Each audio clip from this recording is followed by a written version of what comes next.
Helo, Kasia William dwi'n fardd ac yn awdur i blant, a dwi wrth fy modd mod i'n cael bod yn rhan o wyl fwyd ddigidol Amgueddfa Cymru.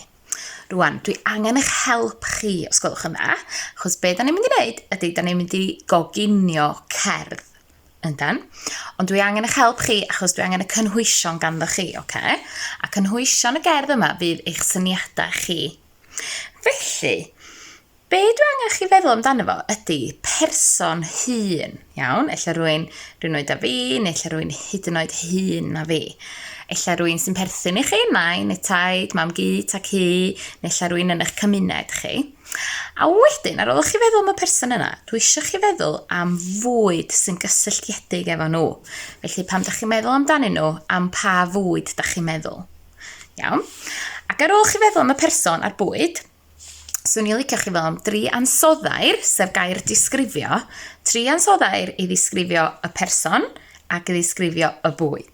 Iawn? Felly na i roi enghraifft i chi. Dwi wedi meddwl am Antinelli, fe Antinelli fi, a mae hi'n ofnadwy o dda am wneud crempog.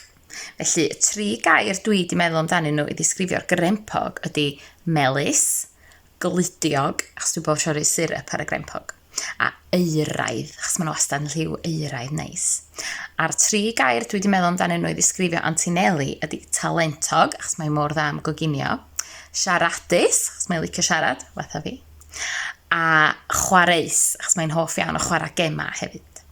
Iawn, felly dwi eisiau chi feddwl am y 3 peth yna, so meddwl am berson, pa fwyd da chi'n meddwl amdanyn nhw, pan da chi'n meddwl am y person, wedyn 3 gair i ddisgrifio'r bwyd a 3 gair i ddisgrifio'r person, a swn i'n licio chi adael nhw yn y bocs sylwada o dan y fideo yma, oce?